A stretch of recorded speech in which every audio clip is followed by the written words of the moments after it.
उत्तर प्रदेश के तकनीकी मंत्री सुनील शर्मा रायपुर में प्रेस वार्ता में बताइन कि 13 जनवरी से शुरू होने वाला कुंभ मेला के सब तैयारी पूरा हो चुके हैं।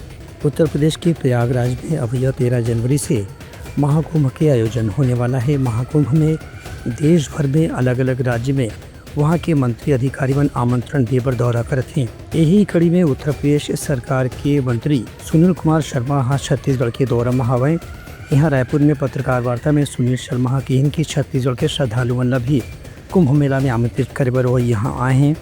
उत्तर प्रदेश सरकार कुंभ के विशेष रूप से भव्य तैयारी करे है। संगे संग सभी तैयारी ला पूरा करे पर मुख्यमंत्री योगी आदित्यनाथ खुद भी लगातार जायजा लेवत हैं। ये दारी कुंभ मेला के परिसर ला पर्यावरण के अनुकूल बनाए पर भी वहाँ प्लास्टिक के हर प्रकार के सामान या झिल्ली ला प्रतिबंधित करे गए है। एक संगे संग करीब 45 करोड़ लोगन मन के कुंभ मेले के हिस्सा बने के संभावना जताई जाती है, जेकर बर पार्किंग, रहन सहन की व्यवस्था, खाना पीना सहित हर प्रकार की व्यवस्था में आर्टिफिशियल इंटेलिजेंस और सूचना तकनीक की मदद लेकर के पूरा व्यवस्था ला अंतिम रूप दे गए है। Bureau report Uttarakhand news.